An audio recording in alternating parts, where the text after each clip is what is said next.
Hey, what's up guys, so you know it's Best here with an unboxing of the new Moto Z Force Droid, which is a modular phone coming from Motorola that you can attach a bunch of things like a speaker, projector. You can also have different style mods to change up the look of the phone. But this phone is exclusive to Verizon, so it sucks for everybody else out there. But it's going to get this phone unboxed, undressed, and take a look at all the things that come inside of it. And I'm also going to talk about some of the specs of the phones. Now, some of the major features of this phone include a shatter shield display, which is a 5.5-inch Quad HD display, which is guaranteed not to crack, so we'll see how that works in the long run. But also a 40-hour battery, because it does have a 3500 milliamp battery inside of it that can take advantage of the turbo power charging. That'll get you about 15 hours of battery in just 15 minutes. It also has a 21 megapixel camera, 5 megapixel front-facing camera, and a fingerprint reader in the home button itself. Now, besides the modular aspect of this phone, Motorola is actually taking the lead because it's one of the first phones to actually get rid of the headphone jack. It does not have a headphone jack, but they have included this USB Type-C headphone jack adapter, so you'll be able to still use your regular headphones with it,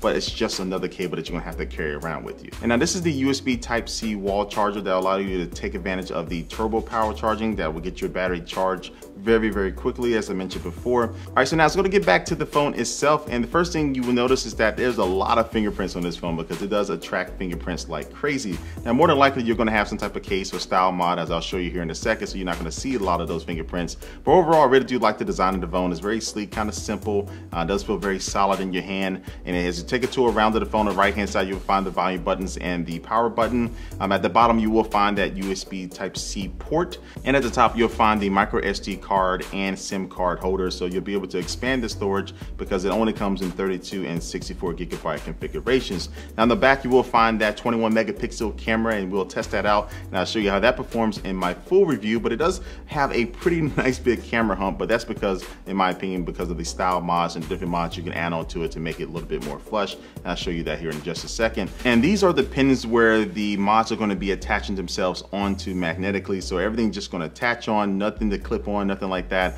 And the first thing I'm going to show you using this is going to be the actual style mod that comes with the phone inside of the box. So it's a wood type of look. It does look pretty nice. Again, you have different versions you can get on the website to kind of customize and personalize it. But as I take this plastic off, I'm going to show you how easy it is to put on. All you gotta do is kind of connect it, and boom, there it is. So it's on very easy with the magnetic attachment, and also too, you'll see that the camera now is flush with it. So I think that's why they have that huge camera bump. So when you do add these on, it's not going to be covering up the camera or anything like that. So it goes on pretty quickly, it comes off pretty quickly, and these mods just aren't for looks either. You have these other mods that will allow you to increase the performance of the phone and flexibility of the phone as a whole. And so one of these mods is a power pack coming from Incipio to increase the battery life of your phone, and the other one is actually a projector coming from Lenovo, which will allow you to share your content on your phone, which is one I'm really the most interested in really trying out. And the other one is going to be a sound boost speaker coming from JBL, which is going to be able to just increase the audio coming from your phone. So it only does have one speaker, which is kind of loud, but this is definitely going to be a lot better. And I'm going to show you how these mods work in my full review, so stay tuned for that. And I also did get the little brother of the Moto Z Force, which is just called the Moto Z. And this one, you really can't tell a lot of the difference just by looking at it from the outside, but when you do compare just the thickness of these two phones, you can see which one is going to be lacking the specs of the bigger brother. But anyway, I'll cover both of these phones in my review of this Moto Z Droid lineup of phones. I'm really excited to use these different mods to see how they work. But stay tuned for my review. Make sure you subscribe to me here on YouTube so you'll be notified when that is uploaded. And follow me on all my social media, guys, and leave a comment down below what you think about this video and these phones. And like always, thanks for watching, and I will catch you later. Peace.